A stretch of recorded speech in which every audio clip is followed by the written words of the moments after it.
Morning. Today is the 16th of November. I do apologise for the background noise, and a very kind man from MG Motor UK has just dropped off this 2021 MG HS exclusive 1.5 manual. Now, I'm not going to have a lot of time just at this second to walk you around the whole car. I'll just show you briefly inside. It's quite similar to the MG HS plug-in hybrid that we had on the channel back in September. It's quite nice. They've actually illuminated the lights at the back.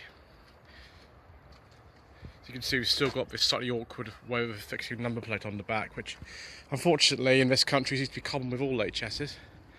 What I'm going to do just now really quickly, because I need to get going on my first journey with this car, is just look at the statistics that we've got. So I'll just start her up. There we go. Reach for the mute button immediately, I think.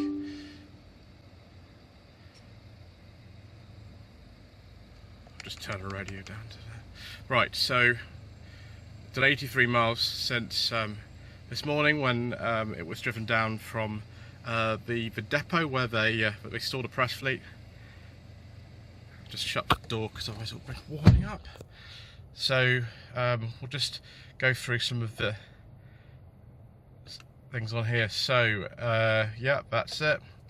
So the car at the moment has done about 2,500 miles. So I've got 370 miles worth of fuel. Fuel consumption gallons per hour because I'm stationary. There's all the touchscreen stuff.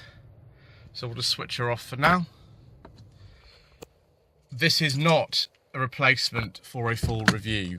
I repeat, this is not a replacement for a full review. I've had some really quite unkind comments in the last couple of months about the times when I've had these cars for a week or so, and we were trying to do some decent miles in it, saying, oh, it's really boring, this is the worst review I've ever seen. Well, this isn't actually the review. The review of this car was done in full in December 2019 for Tweed Jacket Reviews. So if you want to see an actual review with, you know, proper camera work and proper editing and things like that, we've already done it. It's had 12,000 views. The reason why I asked for these, and particularly this is a car that I've not driven for about 2 years, is really because we don't have the time generally when we film Tweed Jacket Reviews to do a proper sort of ownership report of them. We have about 2 or 3 hours, and that's just not really enough. So we will have a detailed walk around later in the video and look at the sort of, you know, pricing and what sort of thing. This car is a lot cheaper than a plug-in hybrid, by the way. It's one of the reasons I asked for one of these. I think it's in a region of £23,000. This colour is called Brixton Blue, by the way. It's a new colour for this year. Right, I think I better pack my stuff up and get on my way to Gloucester, and we'll probably catch up when I get there.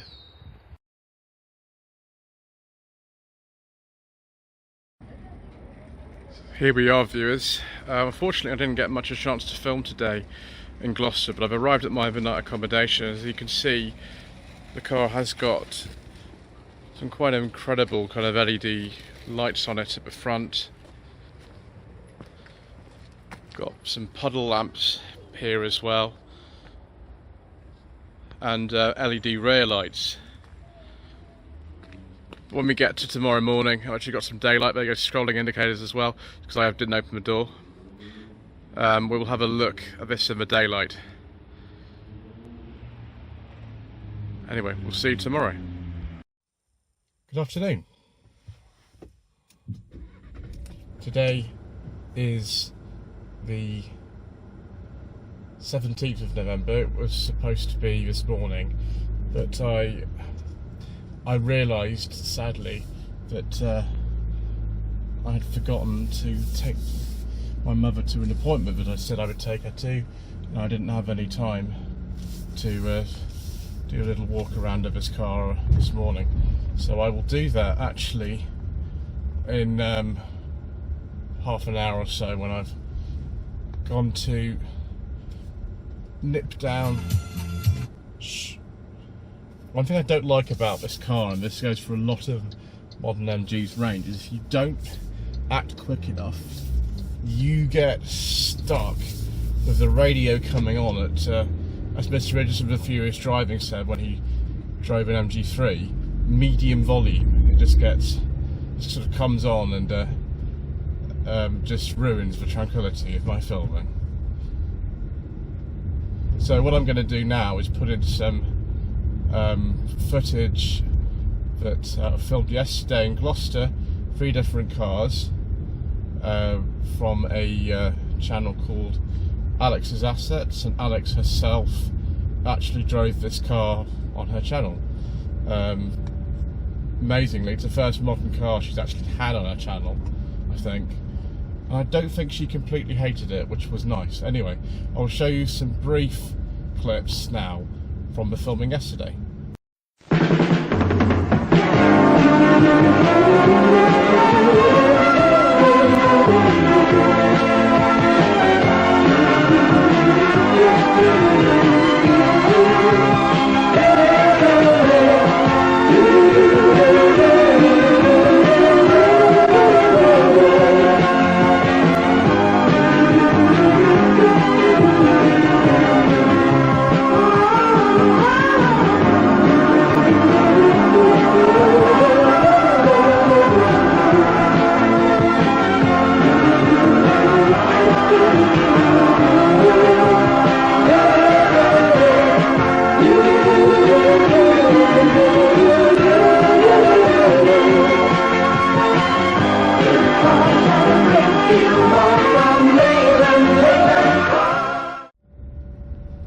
I hope you enjoyed those. You can guess what car they might be. Some of them may have already appeared on the channel. I'm not quite sure when this video is going out. It tends to be the way like that these days.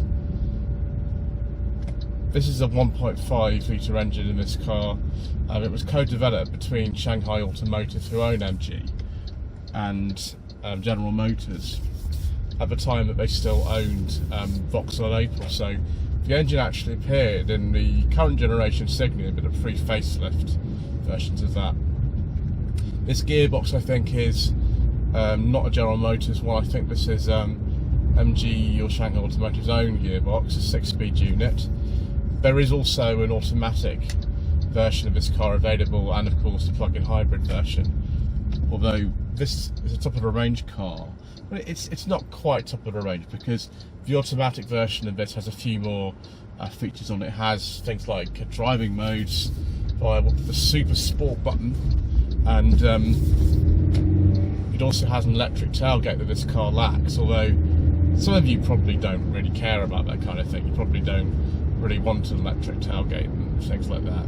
The only thing I'd say about this car is that you have to really slam the tailgate, otherwise it doesn't necessarily always shut every time, and that can be a little bit annoying.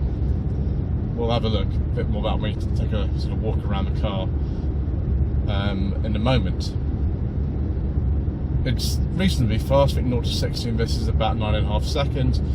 The gearbox can be a little bit stiff first thing in the morning, especially at the moment. It's November and it was quite cold this morning, but it's loosened up nicely. Bear in mind this car's only got 2,800 miles on the clock, so it's not entirely kind of loosened up yet. The ride is quite soft. The only thing is, it does get a bit bouncy, and that's something I'd forgotten since having driven one of these about 2 years ago. First of all, I'd forgotten how the ride's a little bit bouncy, surprisingly so actually. It's okay. I mean, it's better over sort of lumps and bumps, like there's a few lumps and bumps coming up now. It's better over these than a lot of very modern cars are, with their incredibly stiff suspension. But it is a bit bouncy sometimes, particularly if you're going fairly fast. It's not too much of a problem. I mean, most people who would drive a car like this probably wouldn't mind too much. The size of it can also be a little bit of an issue. Now, this car has got rear parking sensors and a nice camera, and on this enormous central screen the camera looks really good. It is actually very, very nice, and it's actually quite surprising really how crisp it is in comparison to some other far more expensive makes than this. But there are no front parking sensors at all, and actually you kind of get used to where the bonnet is. I mean, I've driven quite a few HSs now, and I've got used to the size of this car, but they really should fit front parking sensors. In fact, MG don't fit front parking sensors to any of their current range. None of them at all, and I think that's a bit of a shame. You can get that with certain dealers as a dealer option, but it should be standard in a car like this. I mean, you know, my Sanyong Tivoli's got them, and it costs considerably less than this when it was new. So yeah, it should be standard really in this car.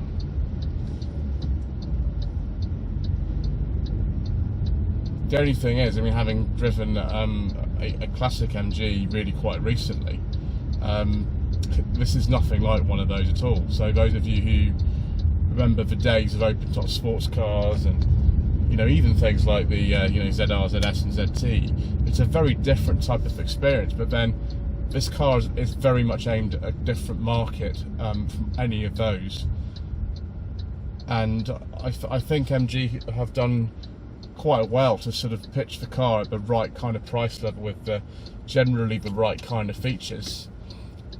The automatic handbrake in this car is okay.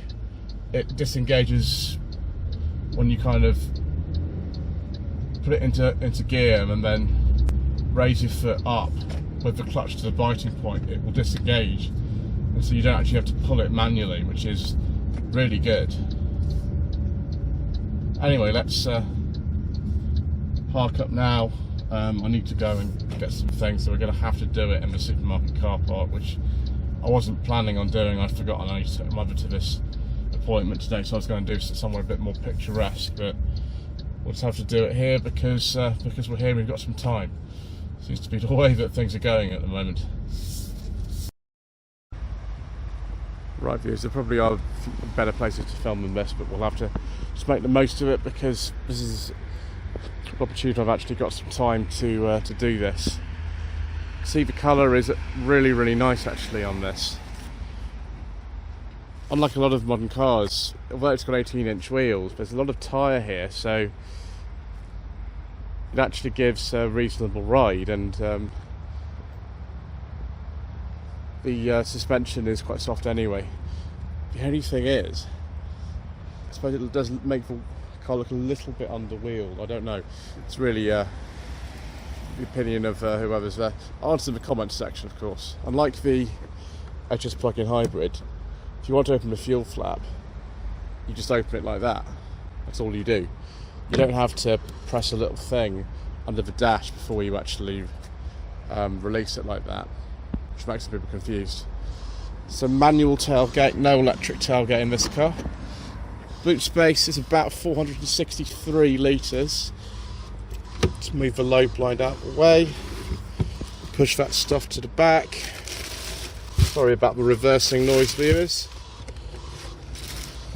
And there we go. There's one bit under there. I might need to actually just see if I can prop this up with one. I almost trapped my finger in one of the things. As you can see, there's two plastic trays that require two hands to lift up. It's very difficult to do sort of on my own, but there we are. Underneath there is a tyre inflation kit. You probably can get a spare wheel in there. There's plenty of space. Right, now that I haven't trapped my hand in anything, that's better. So you can probably lower this floor a bit if you take this. You can't lower it anymore. You can put stuff in this tray. I don't know why there's scratches in it. Those weren't made by me. But yes, LED boot light. You can actually also alter the position of the rear seats, which I actually did yesterday in a review for Alex's channel. There we go. It's pretty closed. I haven't put the catch back actually, so I should probably do that, so you can have them forward like that or back like that. There we go, the catch is there. if I just move this stuff out of the way, it's very, very easy to get in and out, unless you're my mother, who's very short and has problems with her back and things, and she finds it difficult to get in and out of this car. Once she's in, she found it very comfortable, particularly this seat, but she hasn't driven for a long time, and one of the reasons is she finds it in and out of cars. And although they've got nice little features here, like the sill going right down there, so you don't get your trousers muddy when getting in and out in winter, it is quite high. Just bear that in mind if you have someone in your family who is an older person and they have mobility issues. Very well soundproofed in here. I've got the pockets just there. You can see the legroom is really good, even if I was sitting behind myself just there. I'm not particularly tall, I'm only 5'11", but there's loads of room for taller people in here. It's probably one of the only cars I think I've driven where you could probably fit 3 people across the back of here, and you'd have a pretty comfortable sort of medium distance journey. Not really long distance, I'd say, but medium distance. Got the fancy cup holders in here. Little compartment storing, I don't know, micro secret mission documents, not sure. Yeah, microfilm would fit in there. It's a nice armrest. I can't remember if these seats are real leather or they're sort of Artico leather or something, but they're very nice anyway. The whole car is very, very, very nicely trimmed. That soft touch plastic. This is the sort of leather or leather effect trim, virtually all the way down the door. It's only hard right at the bottom, and there's a sort of bottle holder or a little cubby in there. Panoramic sunroof in this car, because this is the exclusive model. There is a cheaper model called the Excite that's I think about £21,000. There's a shade as well just back there. You can put that on if you want, but it's quite dark today, so that's why I've decided to leave it open. Right, well maybe have a look at the engine, just sometimes I forget to do that, so we'll do that now. So this is a 1.5 turbocharged gasoline injection engine, which I think it is a direct injection engine. It produces 165 horsepower. It looks a lot less cramped under here than it does in the plug-in hybrid version, which isn't surprising. Everything you need to service the car is very well accessible. However, really, you probably don't need to look under here too much, because the car's got a 7-year, 80,000 mile warranty, so you probably won't be under here too much doing sort of DIY maintenance or anything. I like these gas struts, so I think that's a nice touch, although if you want to do woolarding and put your foot up there, this is one of the worst cars you can possibly do it in. It's not good. Right, keyless entry, but it's already unlocked anyway. Electric heated memory seats. Actually, no, they're not memory seats, they are just electric seats. I wish they were memory seats, actually. Just close the door. We might get some mood lighting. Oh, yes, we do. We have got some mood lighting. No! I don't like that view, is when that radio comes on. And you've got to go reach for that mute button instantly. It's, potential copyright infringement. So we've got it on the red setting, and this is the highest setting. You can put it in all kinds of different colours, and actually I'll show it. I don't know if it'll work. I think you have to have engine running to use the car function. Yes, so we won't do that right now. What we'll do instead is have a look at the navigation.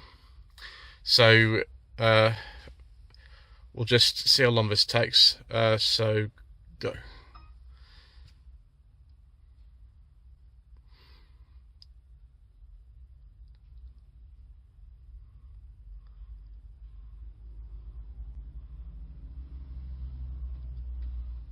Accept.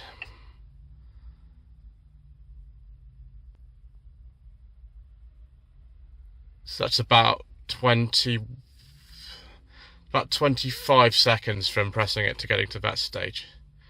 I'm just going to pause here to make sure there are no addresses actually in the system, and if so, I'll clear them out, because I don't really want personal addresses being shown on the channel. I'm sure you understand.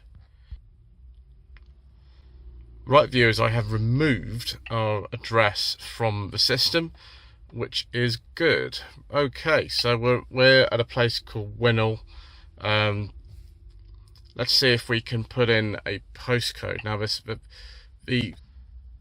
I actually can't show you this because it's got a load of addresses in it, and I thought these had all been cleared out, and it's not giving me an option to clear them in. So just take it from me, it's got postcode entry, and you can navigate by places and things like that. Hopefully there's MG dealers and petrol stations like that. Yeah, I'm not happy about the fact that when you got the addresses in sort of here, and you think you've cleared them out, you haven't. There were loads more in the system, but that's sort of it. I think you can have sort of 3D and 2D navigation on this. There's all sorts of things you can kind of play with, and yeah, there's a view, all sorts of things in here. My preference really would be just to use Apple CarPlay or Android Auto, which I can't demonstrate with this because I normally use this phone for using it in that way. What we'll have to do now is, I think, start the engine. Push the clutch and start it. Again, I think the radio is probably going to come on unless I'm very, very careful. So if we press the home screen button here, I'll just show you the fact that there are buttons here to go to the heating and ventilation system, but you can't operate the fan speed or the wind level, as this car calls it, or the temperature or the heated seats or anything like this, the direction of the air, without being on this screen. And if you are on Android Auto or Apple CarPlay, or even just normally, you can't dismiss this by pressing that button. It's impossible. I mean, you can press the home screen button, or you can press that cross there. But trying to press that cross there whilst you're driving is very fiddly, so just press that there and that will come back. I hope this doesn't turn the radio back on. No, it doesn't. Good. There's Bluetooth music, but that's not currently connected. And if we go to the car section, which is the one we wanted to see, we can see we've got things like comfort and convenience, and we can change various things in here: auto, blower, level, multi-zone temperature, and the automatic reading window sounds interesting. Other is automatic folding mirrors when you lock it, and there is a little star there which actually brings out, you can actually set that to different things. I haven't touched that, I haven't changed that, there's no reason to, but you can do it like that. Locking, you can do it like in some of the Volkswagens actually, and just have the driver's door being unlocked if you want to. I don't personally like that, but that's for those who want to do that. And we can go on to find my car, ambient lighting, automatic high beam, ambient light setting. It's on quite high, so I'm just turn the brightness down a bit, and I'm going to put it on this kind of blue colour there, which I think I will prefer that rather than red. Red is nice if you're sort of paying tribute to MG, but I would prefer it on that colour, so that's what I'm going to have it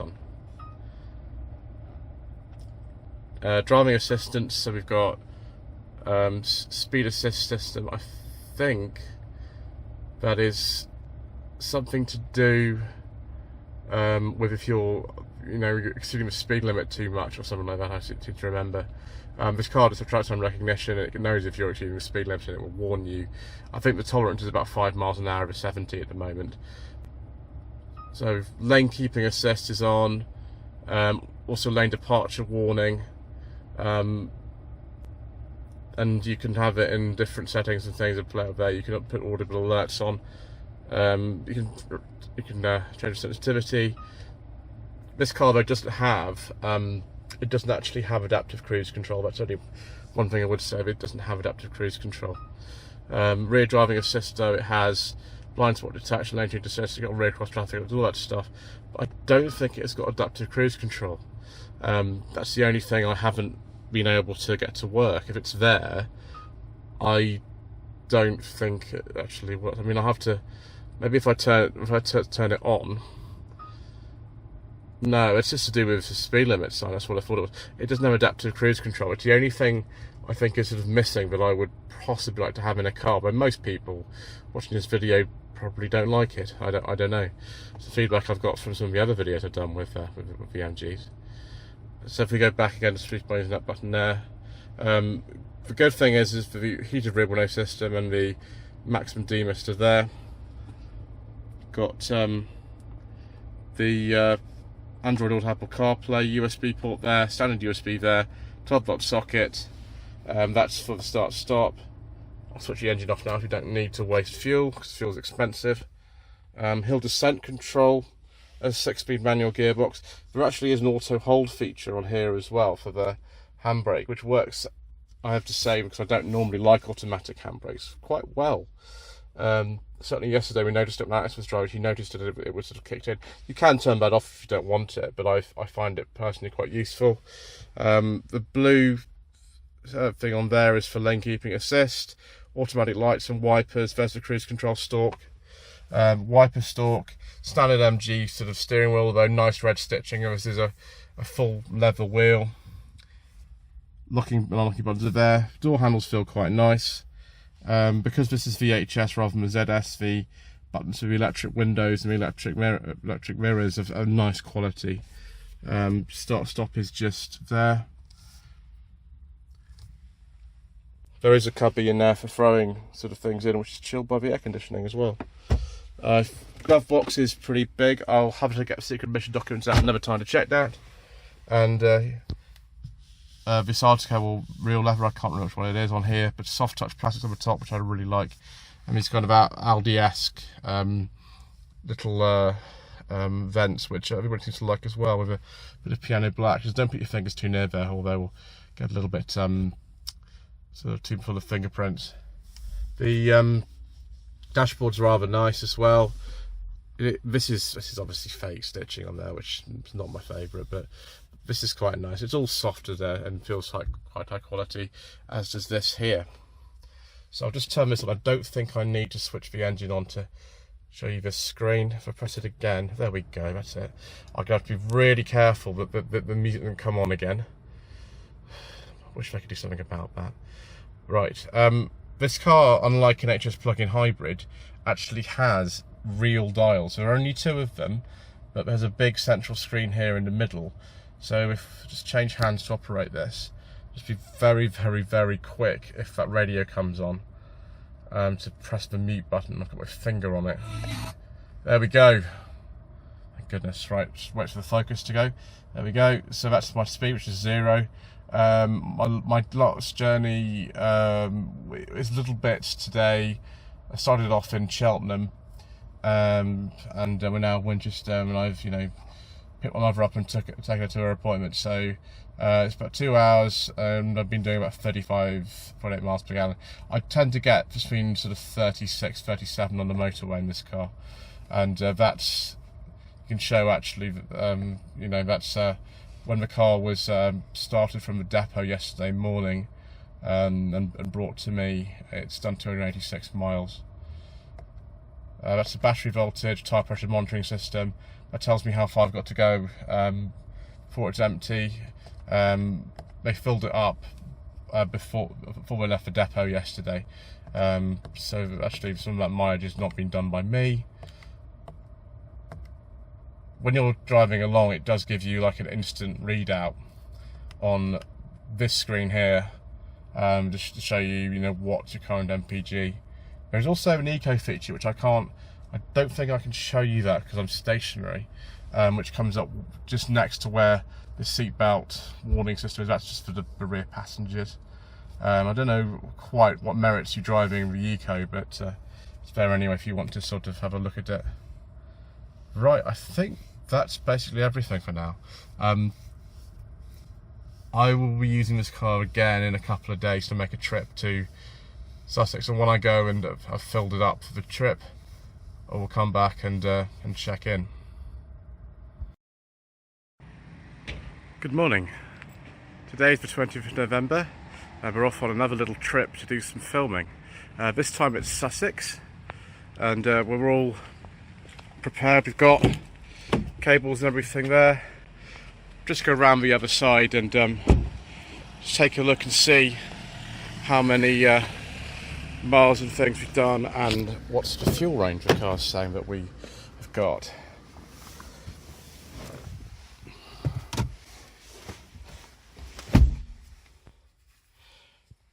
So let's press this button here. No, we don't have to press it again. Right. Keep a figure of that mute button, just in case. Right, so 2,800 miles exactly, the car's now done. It should say my range here. I filled it up about 7 miles away. So that should actually improve as we get on the road down to Sussex. Brilliant. I'll just put you in the mount now because I need to just program my phone and everything, and we will get going. Right, viewers, off we go. A little bit damp today for some reason, so some of the filming might look a bit dark, which is a bit of a shame. Just as well ready, we've got LED headlamps on this car just in case we need them.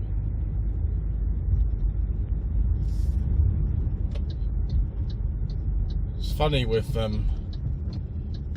these MGs, they all use the same indicator stalks and have the same indicator noise. Oh well, no thank you. Goodness, mute. I think what happened is that I was driving through a certain area where the car picked up a certain digital station, and it's got a very patchy signal on it here. It's just out of range. That's why it was quiet for a second, and then I had to automatically mute it. It's very strange actually driving such a big car as this, which actually has a manual gearbox. This is becoming increasingly less common, I think, with manufacturers as we head towards 2030 and the supposed ban of all cars for sale new that are not electric, or at least I think plug-in hybrid. The details of that are a bit sketchy at the moment, but yes, I do like this car so far, viewers. The only thing I'm just noticing is that I would prefer some front parking sensors on this. I know certain dealerships will put them on there as a dealer option, but I think really they should be standard. They're standard on virtually everything else in this class. The nearest equivalent car to this, I always say, is the Ssanyon Corando, which is a similar size of car, if not marginally bigger. It's got a bigger boot, and you can order it with a beige leather interior.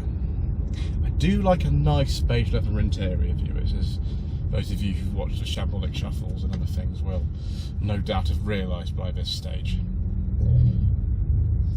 I think that's it actually for now. I think this is perfectly fine for the first part. I think we'll come back later on, perhaps when we've got to Sussex and we've maybe had a look at the sort of stuff that we're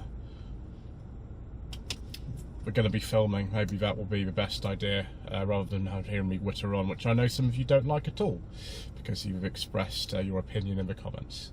So thank you very so much indeed for watching this first part of a week with a 2021 MG HS 1.5 manual exclusive. As I said right at the beginning of the video, this is not really a review, it's more of a kind of sort of short-term ownership opinion, which is a bit different really, and I will put a link to that review that we filmed 2 years ago in the video description below. But of course, don't forget to like this video, subscribe to the channel if you haven't already done so, leave a comment below, hopefully one that's nice, not a rude one, because I'll have to remove it, and thank you so much indeed once again for watching.